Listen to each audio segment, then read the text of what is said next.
Hello again, this is Pastor Rick Bachman from the First United Church of Christ in Marshalltown, Iowa, coming to you again with a message.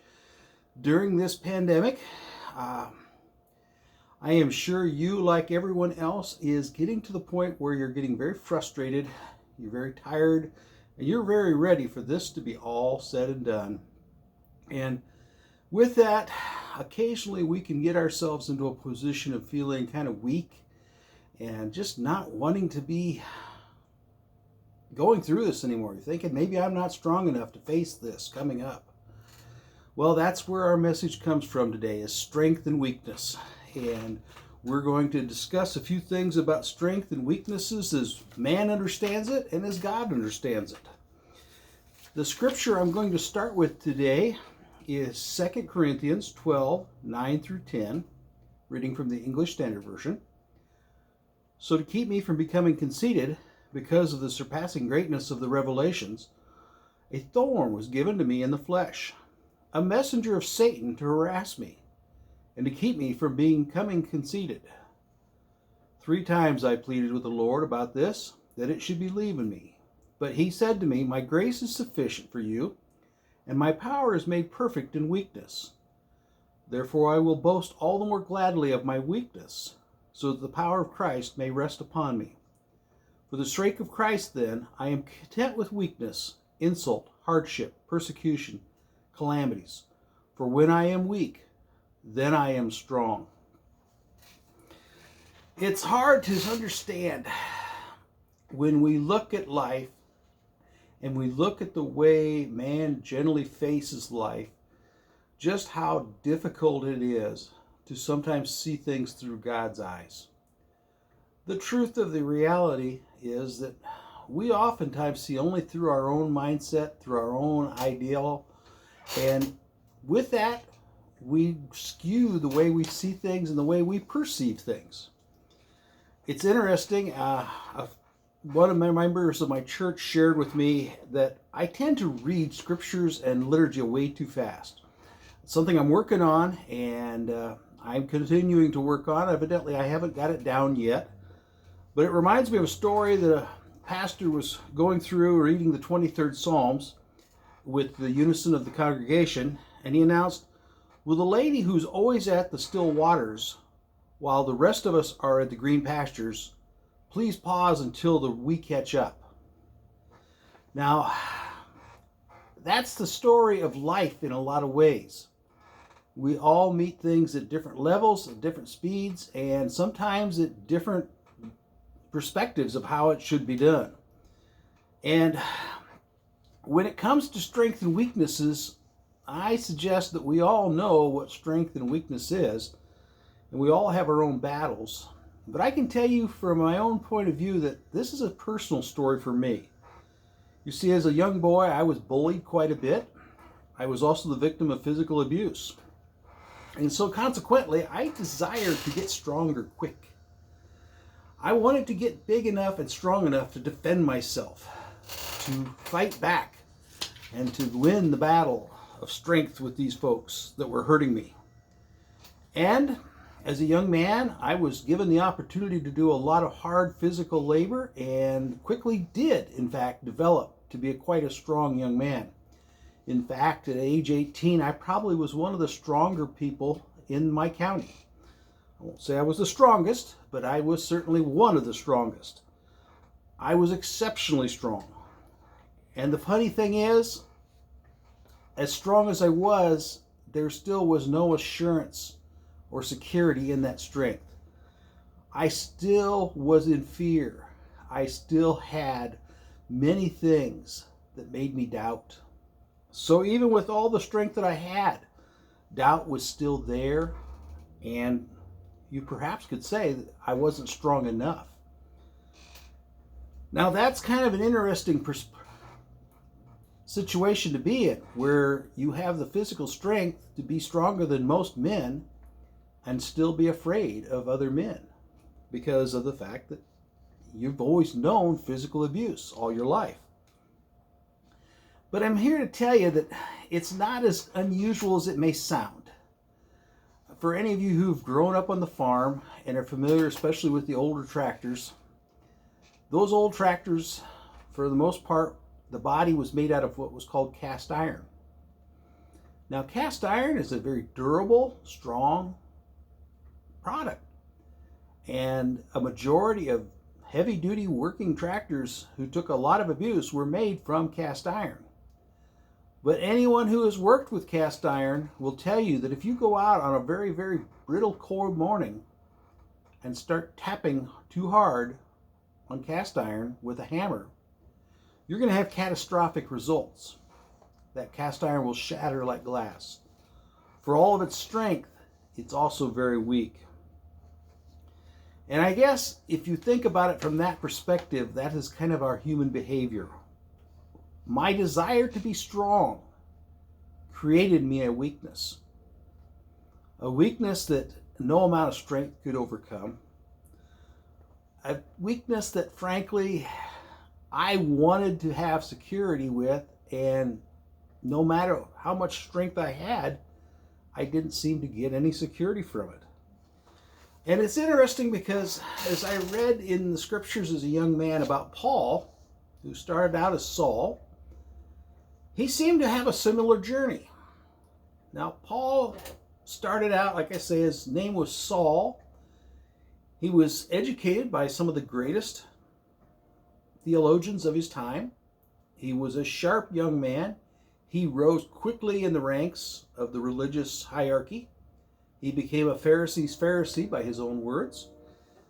Paul was well on his way to being a strong religious leader. That was until the day he met somebody named Jesus Christ on the road to Damascus and was struck blind, made very weak very quickly. Now, Paul, once he became a Christian, became as dynamic a Christian as he was a Pharisee. Paul was never one that you ignored. Paul was a man who just literally stood out with whomever he was at. And while he was an outstanding Pharisee, he quickly became an outstanding Christian.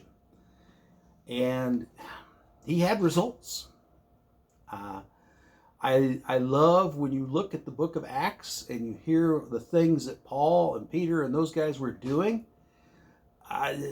You got to, as a pastor, you got to look at a little bit of envy and say, wow, these guys were on fire. They were getting things done. They knew what to do and how to do it. They were strong Christians. But in Corinthians, Paul's talking about a thorn in his flesh. And I think perhaps that thorn in Paul's flesh could be represented by you and I. And I find it interesting, and I have done a lot of research, and I've seen a lot of research done trying to explain what Paul's thorn was. And I've heard every explanation from his physical stature to a speech impediment to eyesight problems to stomach problems to you name it. There's probably 50 or 60 different possibilities of what the thorn in Paul's side was. I love the fact that Paul does not give us a distinct and guaranteed flat answer to that. The reason I like it is because, well, it allows you and me to put our thorns in that same position. As we face the thorns in our life, we can relate to Paul's words a little more if we don't know if Paul's thorn was perhaps the same kind of thorn that you and I carry. We are in a situation where Paul realized quickly that if he trusted God, he never had to worry about being strong enough. But that he was, in fact, even though he was quite eloquent, well, he was quite persuasive, if he trusted in his own strength, he would fail. And I'll be honest, I know a lot about that. When Paul says, my power is made perfect in weakness, he's saying, I cannot rely on myself. I'm willing to submit to God because I know I cannot and I will not be strong enough on my own. It's funny, I heard a story about a young lady who came to visit her grandmother, and her grandmother was showing her how to work a sewing machine and how to go through and thread the needle and how everything has to be set up. And the young girl was just amazed. She says, "You mean to tell me you can do all that? You still can't run a cell phone?" You see, the expectation is that we should be able to, on our own power and our own strength, be able to handle life and go on as it goes. But the truth of it is, if you read Scripture, God never designed us to do this on our own or in our own strength. In fact, Psalm 73, verse 26 says, "My flesh and my heart may fail, but God is the strength of my heart and of my portion forever." Paul's thorn was problematic and he wanted it gone, but he also realized that it kept him dependent on God. So too you and I, perhaps, with our thorns, may need them a little more than we think. We may need that doubt. You know, in today's days, medicine, I amaze myself at just how much the doctors can do. I have dealt with chronic pain for years. It is much better now that I'm not doing the physical labor that I once did. But at one time, I was taking immense amounts of painkillers. And to some degree, they did work. To some degree, they didn't. And that's the frustration. But it's amazing to me the kind of painkillers they can put on and the kind of pain they can suppress. It's amazing to me what man can do. It's also amazing to me what man cannot do. And just like those painkillers may or may not take care of the entire pain, my strength may fail me. My strength may not be sufficient. Psalm 73, verse 26. Excuse me. I just realized I doubled up on a scripture. Perhaps it's a good one to double up on. "My flesh and my heart may fail, but God is the strength of my heart and my portion forever." Now, I don't know if anyone desires to be weak. I can't imagine anyone wanting that. When I was a young man and very strong, I got to admit, I liked it. I was able to do things and lift things that other people would be just simply amazed at. And to some degree, I enjoyed showing off my strength. But you know, it's a funny thing about life where I used to be able to put 200 pounds of seed or feed on my shoulders and walk across 300 yards of rough ground without any struggle or any trouble. Today, 50 pounds of dog food walking across an even store floor can just about wipe me out. And it's a little humbling, and a little bit of that is discouraging. And I'm not complaining. In fact, I'm thankful for what God is still allowing me to do. I have friends that are younger than me that are in nursing homes, so I am very much aware that I am blessed and that I am thankful for the strength that I still have that God has blessed me with. But it is occasionally depressing to watch our bodies reduce in strength as we age. And perhaps that is part of the thorn that we have to bear. Isaiah 41:10 says, "Fear not, for I am with you. Be not dismayed, for I am your God. I will strengthen you, I will help you. I will uphold you in my righteous right hand." And Joel 3:10 says, "Let the weak say, I am strong." If my confidence is in my own strength, I will become more and more depressed as it dwindles away. However, if my strength is in God's strength, or my confidence is in God's strength, I never have to worry about that. God never loses any strength. Paul said he would boast in his weakness. Paul knew something we need to discover. Relying on God will never disappoint us. Realizing that I am weak and need God is probably the truest sense of strength I can have. There is no sense of my being self-reliant in the scripture. In fact, it shows that every time a man or woman thought they could be, they fell. There's a story of a pastor that was on a plane that was in a turbulent thunderstorm. And as they were being bounced around, a young woman noticed that there was a minister sitting next to her. And she turned to him with a nervous laugh and says, "Reverend, you're a man of God. Can't you do something about this storm?" He smiled and quickly replied, "Well, lady, I'm in sales, not management." Now that's funny, but the truth of it is, it's a reality check.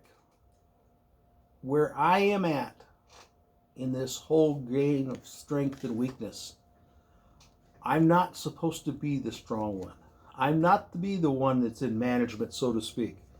I am to be the one who relies on my boss, God. When I realize that the strength that surrounds me is not my own, but is God's, I can easily face things far more than what I could if I was trying to do it on my own strength. I is amazed when I look back at my own life and how strong I really was, that in a lot of ways I resembled that cast iron more than I thought I should. I thought I was strong. I was trying to be as strong as possible, but there was an inner weakness, and it was a situation that allowed me to never have peace or security in the strength that I had. In fact, if anything, it caused me anxiety. I worried that I never had enough strength, that I was never strong enough, that something would overcome the strength that I had. That's the difference between trusting in my strength and trusting in God's. My perception of strength and weakness has changed a lot over the years. I've given up on trying to be stronger and stronger, and I'm more content to let God be fulfilled in my weakness. I never desire to go back to trusting in my own strength, because there were way too many limitations to that physical strength. No matter how strong I was, there were always something that kept me from being strong enough. God, on the other hand, has no limitations. He has a strength beyond anything you and I can imagine, and I must trust in that strength. And in that trust, there is no fear. I can live my life wonderfully secure in the fact that I know I am weak, but He is strong, as the old hymn tells us. There's a lady named Marta S. Hadley who wrote something about strong women and strength in women. And I think it personifies this message quite well, so I'm going to read it because what she wrote is just extremely accurate and apropos. A strong woman works out every day to keep her body in shape, but a woman of strength kneels in prayer to keep her soul in shape. A strong woman isn't afraid of anything, but a woman of strength shows courage in the midst of her fear. A strong woman won't let anyone get the best of her, but a woman of strength gives the best of her to everyone. A strong woman makes mistakes and avoids all the same in the future. A woman of strength realizes life's mistakes can also be God's blessings and capitalizes on them. A strong woman walks sure-footedly, but a woman of strength knows God's will. God will catch her when she falls. A strong woman wears the look of confidence on her face, but a woman of strength wears grace. A strong woman has faith that she is strong enough for the journey, but a woman of strength has the faith that it is in the journey she will become strong. Marta sums it up perfectly for me. Human strength will eventually fail. It always has, it always will. Godly strength never will. Today, you and I seek God's strength. Let us rejoice in what we perceive as weakness at this moment and this time, and say, if I am weak, it's so that God can be strong. Let us go out this day. Let's live our lives in full expectation that God can and does carry us through the hardships, that we don't have to be strong enough. We merely need to be within the grip of the God who has the strength of all the universe. Go out today, live your lives fully, live your lives as blessed, and may you have a blessed, godly-filled day so that you can live a life that shows and represents God's love to the world around you. Thank you.